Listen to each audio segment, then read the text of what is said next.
दोस्तों नमस्कार, स्वागत है आप सभी का उड़ान एकेडमी के इस ऑनलाइन डिजिटल प्लेटफॉर्म पर। और मैं गौरव मिश्रा आप सभी के बीच में एनवायरनमेंट के इस सीरीज के साथ फिर से जुड़ चुका हूं।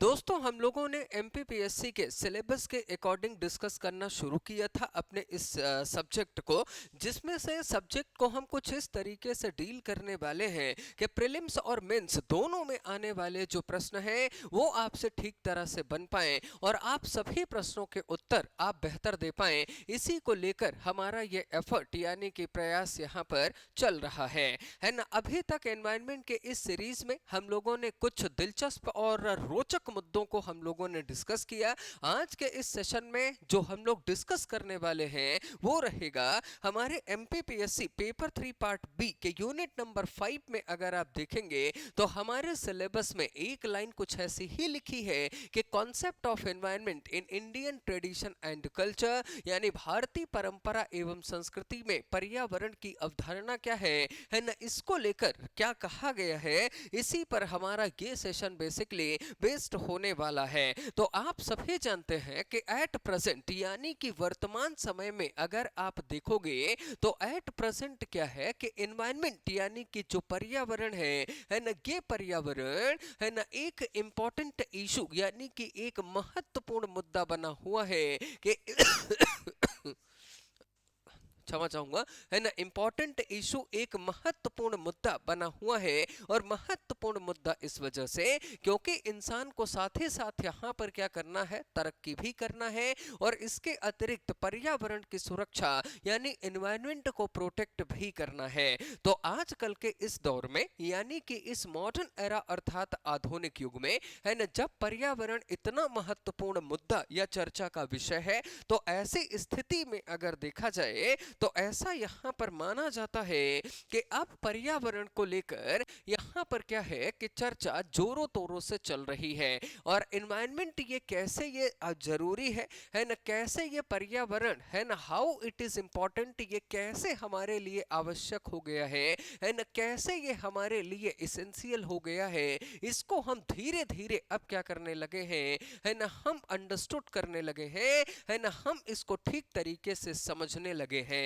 और जब पर्यावरण को हम ठीक तरीके से समझने लगे हैं तो ऐसी स्थिति में ऐसा कहा जाता है कि पूरी दुनिया में पर्यावरण को लेकर, है ना, विस्तार से यानी कि डिटेल में चर्चा हो रही है ना। और पूरी दुनिया में पर्यावरण को बचाने को लेकर, है ना, जो जोरों तोरों से चर्चा चल रही है ना, उसमें हमारा भारत भी है पूरी दुनिया में, है ना। पर्यावरण को सुरक्षित करने हेतु या पर्यावरण को सुरक्षा या सुरक्षित रखने हेतु, है ना, क्या किया गया है कि ये सुरक्षित करने हेतु, है ना, कई प्रयास किए जा रहे हैं, है ना। आखिर ये जो प्रयास है, क्या ये प्रयास पहली बार है ना, या फिर इसके पहले, है ना, भारत में, है ना, इस संबंध में कुछ कहा गया था, इसी पर बेस्ड हमारा सेशन ये होने वाला है। तो आज का जो हमारा चैप्टर यानी कि टॉपिक है वो क्या है कि भारतीय परंपरा एवं संस्कृति में पर्यावरण की अवधारणा यानी concept of environment in Indian tradition and culture, है ना। और इसमें मैंने आप सबको बताया कि आप सभी जानते हैं कि वर्तमान समय में पर्यावरण एक चर्चा का मुद्दा, है ना, पर्यावरण एक डिस्कशन का इशू बना ही रहता है। और यही कारण है कि पर्यावरण को ध्यान में रखते हुए, है ना, सभी देशों ने इसे सुरक्षित रखने के कई प्रयास किए हैं, क्योंकि अब इंसान इतना तो समझ गया है कि ये हमारे लिए कैसे उपयोगी है एंड वाई, और ये किस तरीके से या क्यों उपयोगी है ना, ये इंसान समझ गया है।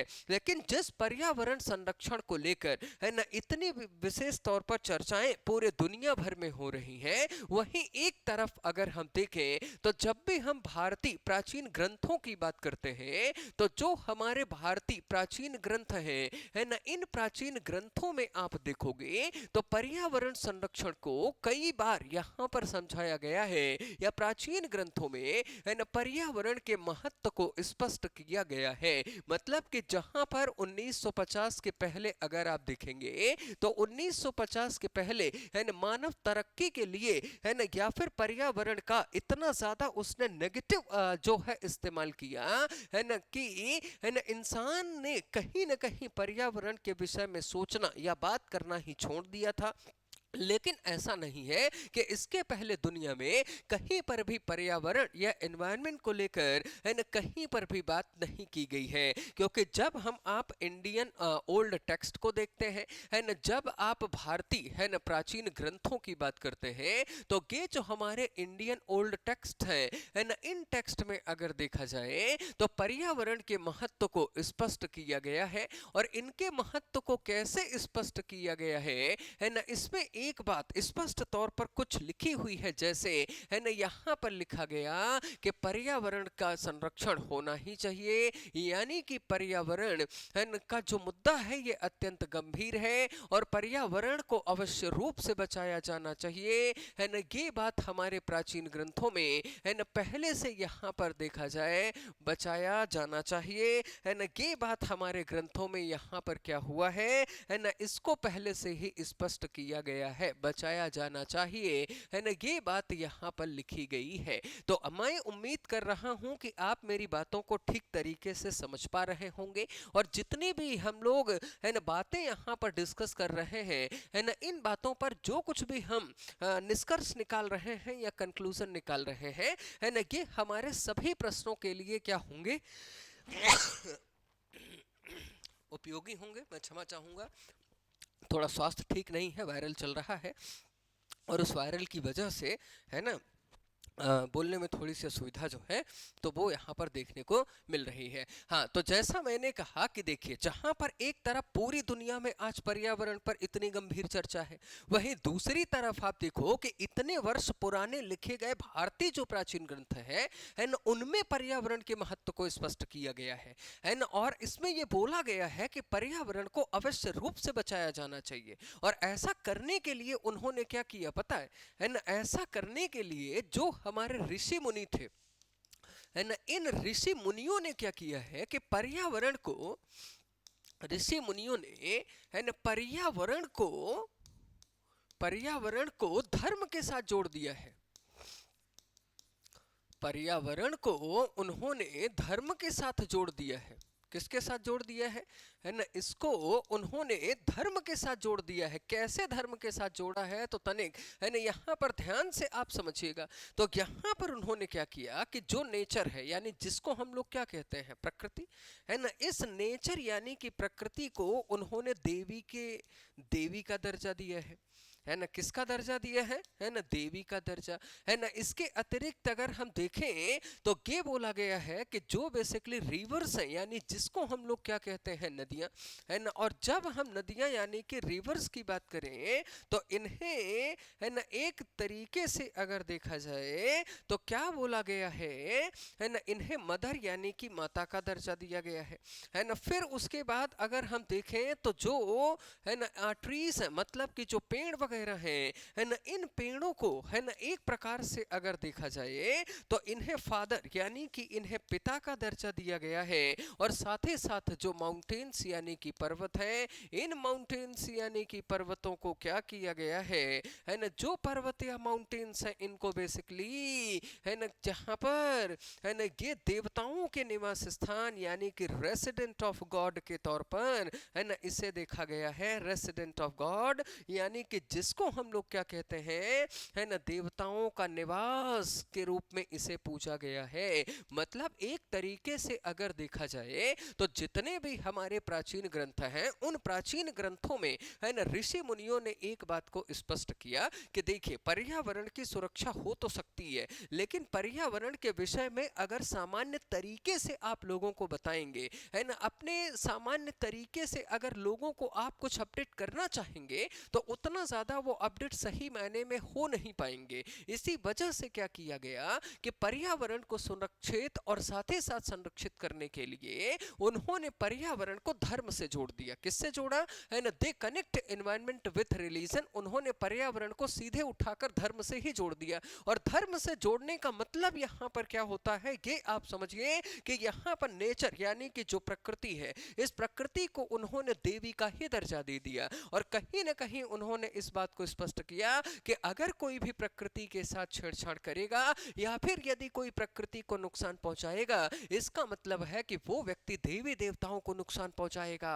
और आप जानते हैं कि लोगों को अगर इस तरह समझा कर बोला जाता कि आप पेड़ मत काटिएगा, आपके यहाँ ऑक्सीजन नहीं आएगी, आपके यहाँ पर हवा की सप्लाई ठीक तरीके से नहीं होगी, तो वो व्यक्ति इतना नहीं समझता। क्योंकि भारत में धर्म यानी अध्यात्म को लेकर लोग काफी ज्यादा यहाँ पर एक्टिव रहते हैं, और इसी वजह से ऋषि मुनियों को ये बहुत पहले से बात पता थी कि अगर हम पर्यावरण को धर्म के साथ जोड़ देंगे तो यहाँ पर उसका बचाव जरूर हो पाएगा।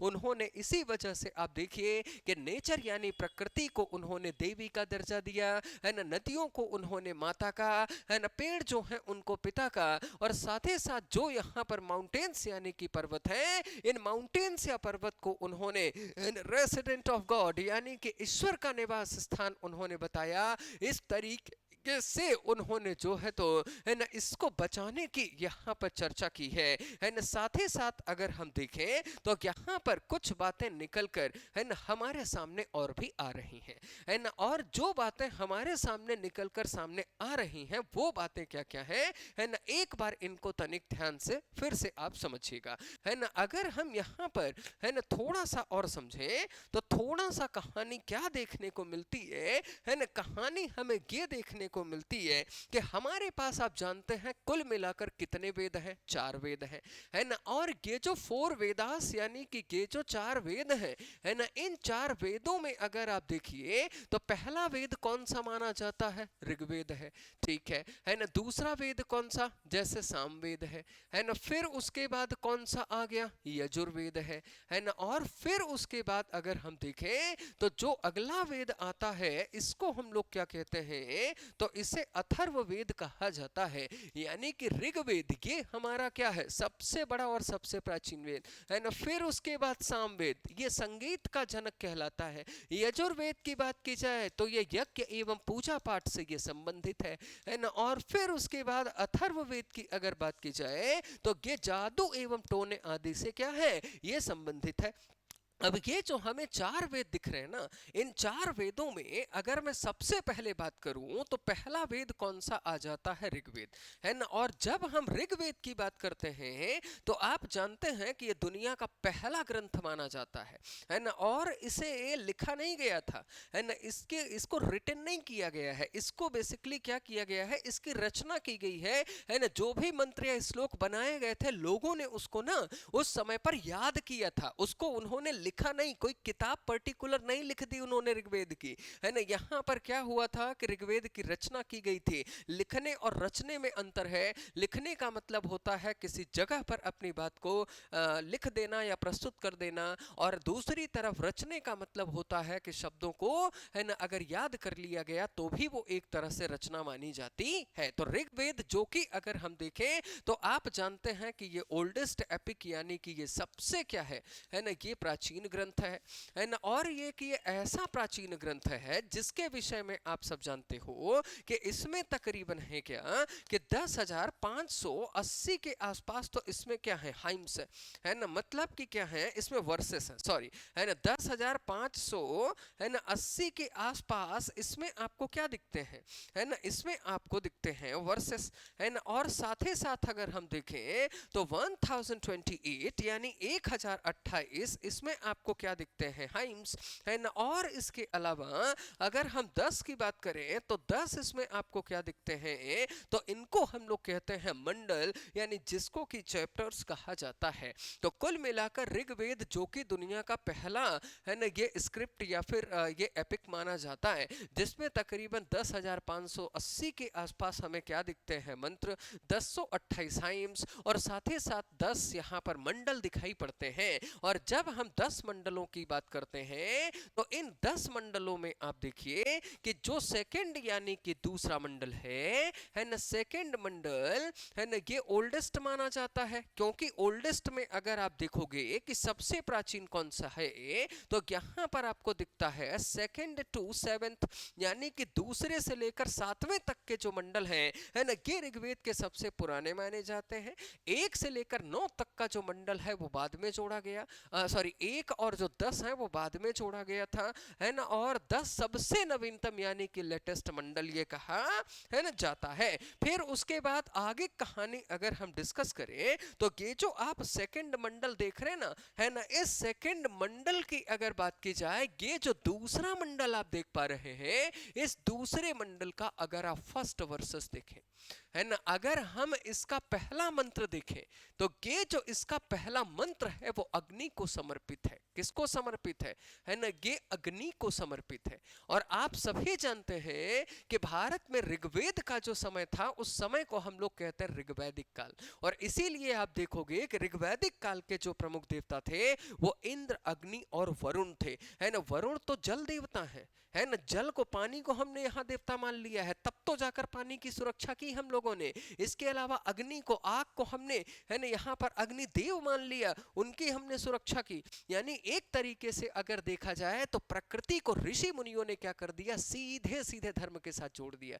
यही तो भारतीय, है ना, परंपरा और संस्कृति की खास बात रही है कि जहां एक तरफ दुनिया में, है ना, पर्यावरण को बचाने को लेकर चर्चा काफी विलंब, काफी लेट शुरू हुई, वहीं भारत के ऋषि मुनियों ने अपने ज्ञान, अपने दूरगामी सोच और अपने स्किल्स के बेसिस पर उन्होंने क्या किया, उनके अपने विजनरी थॉट की वजह से उन्होंने हमारे ओल्डेस्ट एपिक में, है ना, एनवायरनमेंट को कंजर्व कैसे किया जाता है इसको लेकर उन्होंने चर्चा की। और ऐसा करने के लिए उन्होंने पर्यावरण को उठाया और साथ ही साथ किससे कनेक्ट कर दिया, उन्होंने इसको एनवायरनमेंट, है ना, यानी कि पर्यावरण को उठाकर उन्होंने धर्म से जोड़ा। और धर्म से कैसे जोड़ा, तो आप देख रहे हैं कि प्रकृति को देवी का दर्जा, है ना, नदियों को माता का दर्जा, है ना, पेड़ों को पिता का दर्जा। और साथ ही साथ अगर आप देखिए तो जो पहाड़ हैं उन पहाड़ों को ईश्वर का निवास स्थान बता दिया। और फिर उसके बाद जब, है ना, ग्रंथ लिखे गए तो इन ग्रंथों में आप देखिए कि 4 वेद हैं, और 4 वेदों के अंतर्गत जो पहला वेद है वो कौन सा, ऋग्वेद है। ऋग्वेद सबसे बड़ा, सबसे पुराना वेद है, और इसमें 10 मंडल है। मंडल मतलब होता है हिस्से उसके, है ना, 10 भाग में ये बटा हुआ है। और 10 भागों के अंतर्गत जो इसका दूसरा भाग है ना, सेकंड मंडल, उसके वर्सेस में पहला जो मंत्र है ना, ये अग्नि को समर्पित है ना, ये फायर को यहाँ पर डेडिकेट जो है वो किया गया है, अग्निदेव को, है ना, ये समर्पित है। और साथ ही साथ अगर हम देखें तो जो इसका 28th वर्सेस है, यानी कि इस दूसरे मंडल का ही अगर आप 28वां मंत्र देखेंगे तो दूसरे मंडल के 28वें मंत्र में क्या हुआ है कि जो स्काई यानी कि आकाश है ना, जो आकाश है ना, उन्हें क्या बोला गया है यहाँ पर फादर, है ना, उन्हें बोला गया है पिता, है ना। मतलब ऋग्वेद के दूसरे मंडल के 28वें मंत्र में इस बात का जिक्र मिलता है कि जो आकाश है वो क्या है ना, आकाश ये हमारे पिता है। और साथ ही साथ इसी 28वें मंत्र में ही ये भी स्पष्ट किया गया है कि जो अर्थ यानी कि जिनको हम लोग कहते हैं पृथ्वी, है ना, पृथ्वी को यहाँ पर माता, है ना, यानी कि उन्हें मदर के तौर पर कंसीडर किया गया है ना, ये बात हमें देखने को मिलती है। तो हमारे भारतीय परंपरा और संस्कृति के अंतर्गत, है ना, पर्यावरण को एक महत्वपूर्ण मुद्दा समझकर इसे सुरक्षित करने की बात की गई है। और इसके अंतर्गत साफ तौर पर यह बोला गया कि अगर एनवायरनमेंट को बचाना है तो हमें पर्यावरण को धर्म के साथ जोड़ना ही होगा। और धर्म के साथ जोड़ने के लिए क्या किया गया कि कहीं कहीं पर आप देखिए कि नदियों को माता का दर्जा, पेड़ों को पिता का दर्जा, है ना, और साथ ही साथ जितनी भी प्राकृतिक चीजें हैं उनकी वर्शिप, उनकी पूजा की गई। और इसके अंतर्गत आपने देखा कि जो ऋग्वेद का दूसरा मंडल है, इस दूसरे मंडल के पहले मंत्र को आप देखिए तो ये अग्निदेव को समर्पित है। और वहीं पर 28वां जो मंत्र है उसमें साफ तौर पर यह लिखा हुआ है कि हमारे लिए जो स्काई यानी कि आकाश है वो पिता है, और दूसरी तरफ जो अर्थ है वो हमारी, है ना, माता यानी कि, है ना, वो हमारी मदर के समान यहाँ पर देखने को, है ना, मिली है। साथ ही साथ अगर हम देखें तो यहाँ पर यह भी बोला गया है कि एक्चुअल में क्या है कि कुछ जो पेड़ होते हैं, है ना, कुछ जो पेड़ होते हैं उन्हें स्पेशल रिस्पेक्ट शो की गई।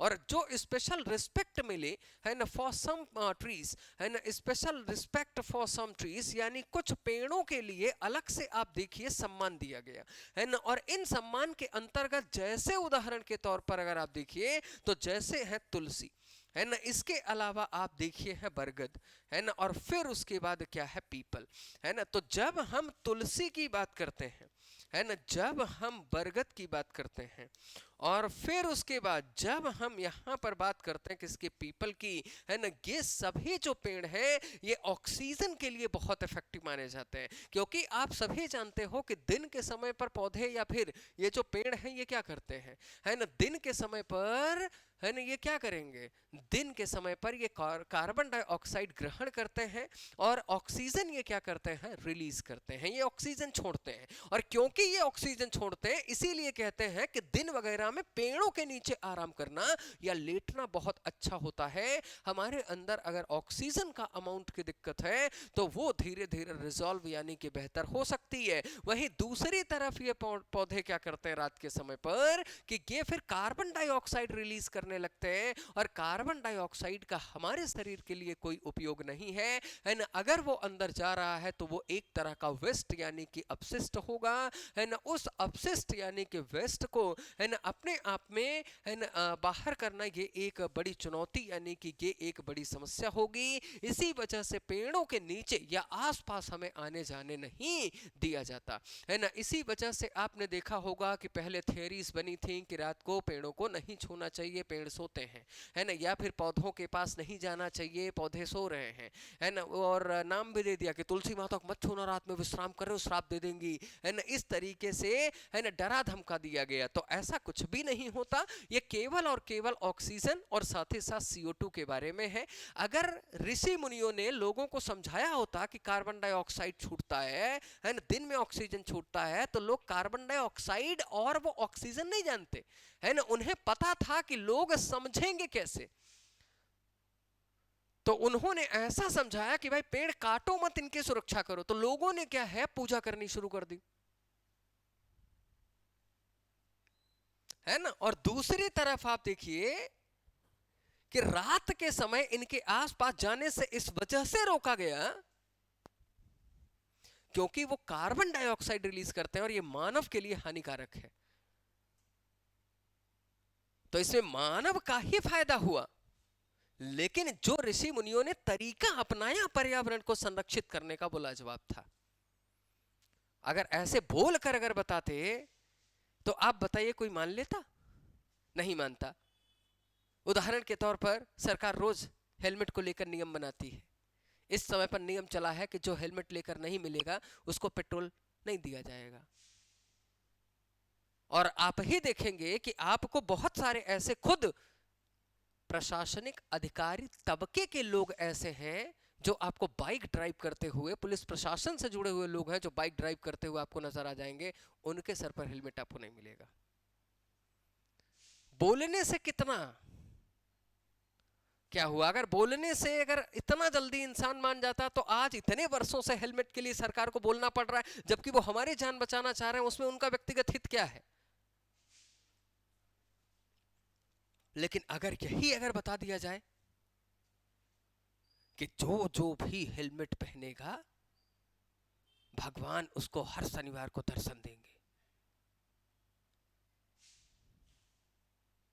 यहां आप मान लीजिए 90 to 95% व्यक्ति हेलमेट पहनेगा, क्योंकि हमारे देश में व्यक्ति का जो जुड़ाव है ना वो धर्म के साथ बहुत अधिक है।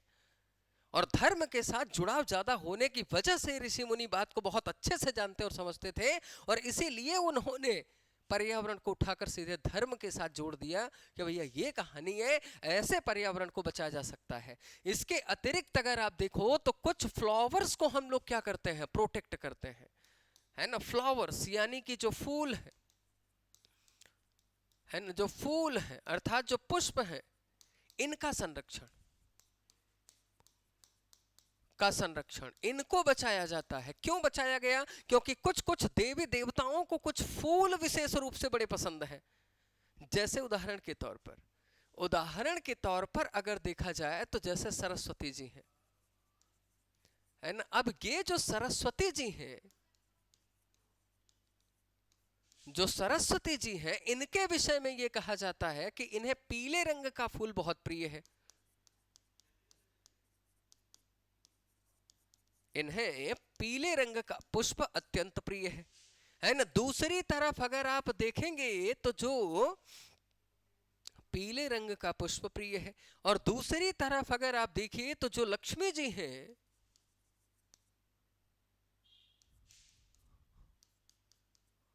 है ना, जो लक्ष्मी जी हैं, जो लक्ष्मी जी हैं, उन्हें कमल एवं गुलाब पसंद है, एवं गुलाब का पुष्प प्रिय है।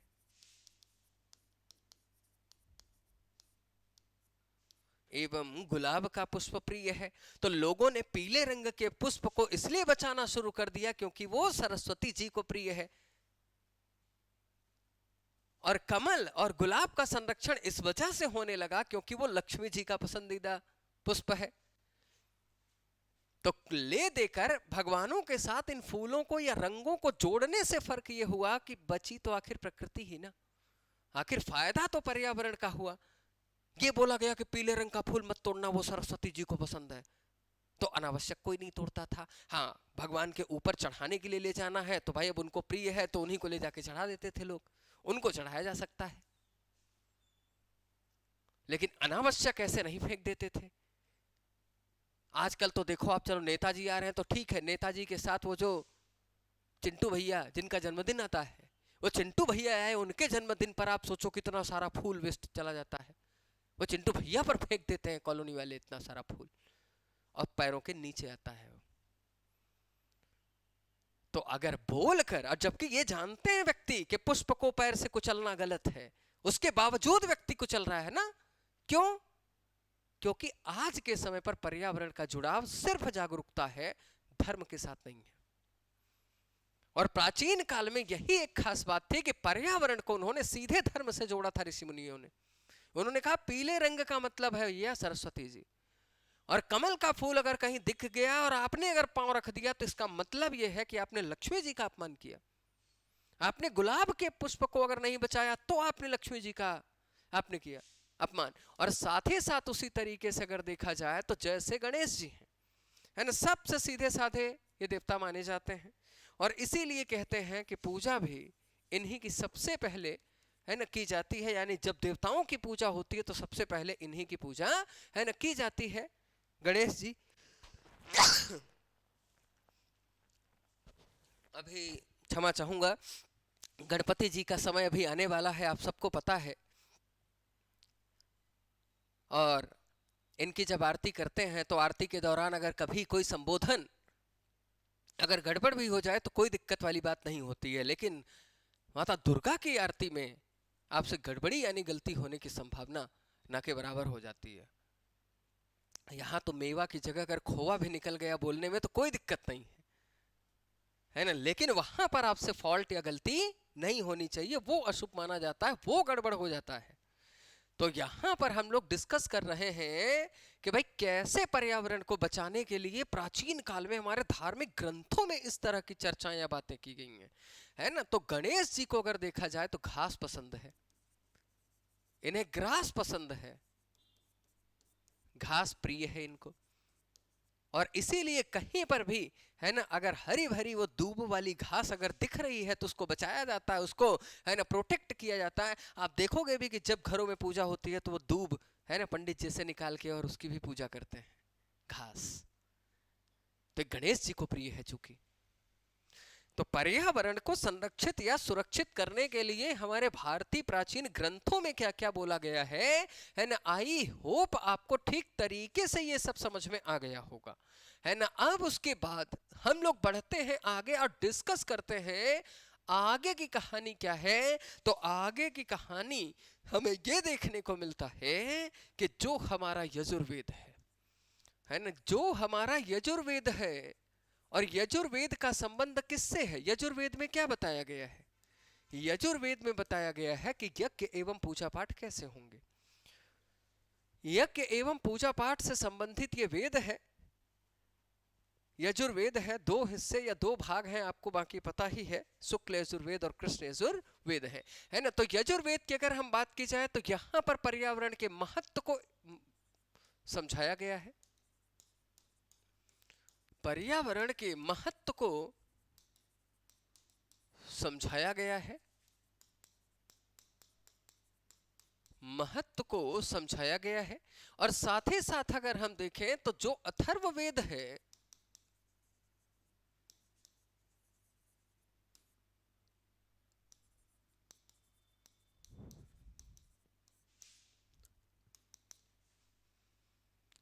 जो अथर्ववेद है वो क्या है?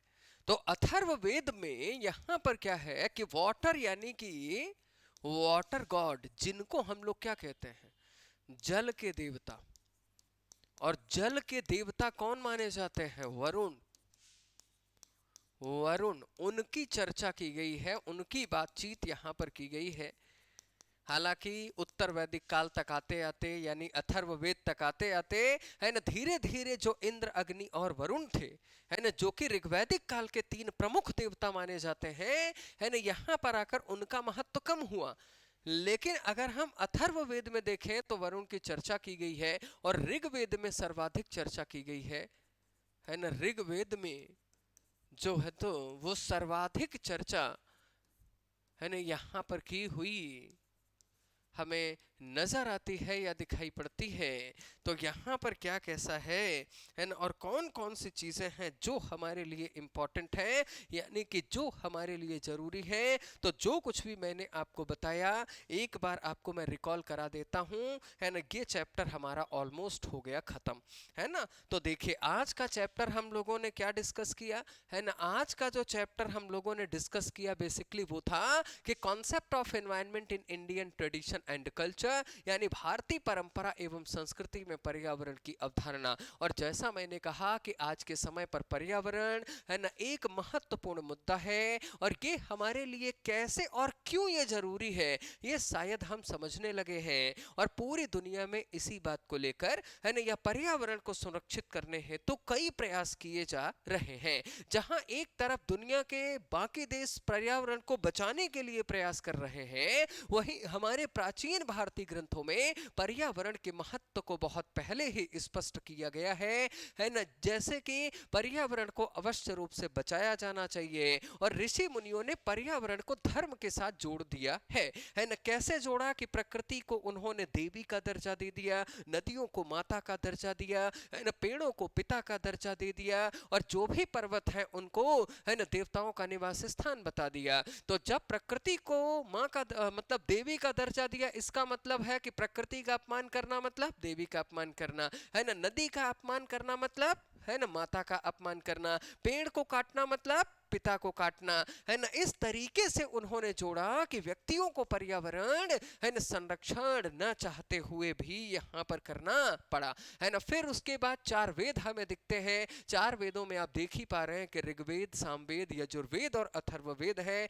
ऋग्वेद के अंतर्गत अगर आप देखो ये ओल्डेस्ट एपिक है, सबसे पुराना ग्रंथ है, जिसमें 10,580 लगभग मंत्र है, 1028 लगभग सूक्त यानी हाइम्स है, और 10 इसमें मंडल है। और 10 मंडलों में दूसरे से लेकर 7वें तक का जो मंडल है वो अत्यंत प्राचीन माना जाता है। और जो दूसरा मंडल है उसमें क्या लिखा हुआ है, तो दूसरे मंडल के फर्स्ट अगर आप वर्सेस की बात करोगे, है ना, फर्स्ट अगर हम पहले मंत्र की बात करेंगे तो यह अग्नि को समर्पित है ना। अगर आप 28वें मंत्र को देखोगे तो इसमें आकाश को पिता और पृथ्वी को माता का दर्जा दिया गया है। और ये बोलूं साथ ही साथ special respect for some trees, यानी कुछ पेड़ों को विशेष यहाँ पर महत्व दिया गया है, जैसे तुलसी है, बरगद है, पीपल है, क्योंकि ये एक तो देखा जाए तो ऑक्सीजन या फिर एनवायरनमेंट के लिए ये बहुत अच्छे माने जाते हैं, है ना। इनसे क्या होता है कि बड़ी मात्रा में जो ऑक्सीजन होती है वो रिलीज होती है, ऑक्सीजन है ना इनसे बाहर निकलती है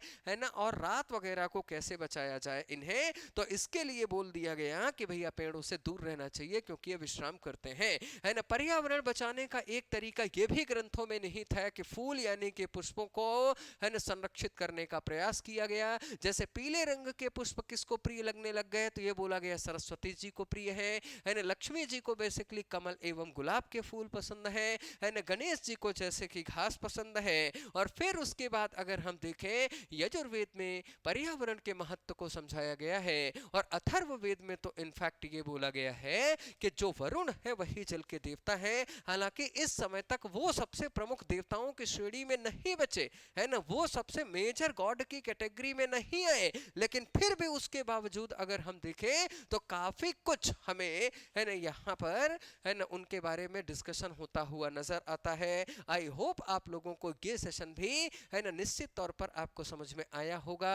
तो बस आप, है ना, इसी तरह से पर्यावरण एनवायरनमेंट के बेसिक कॉन्सेप्ट के साथ आप जुड़ते रहिए और आप अपने दिमाग में कहानियों के माध्यम से इस पूरे सब्जेक्ट को बैठाने का प्रयत्न करिए। जहां पर भी डाउट या जहां पर भी तकलीफ हो आप पूछते रहिए। मिलते हैं हम अगली क्लास में। So thank you very much and have a great day. Thank you.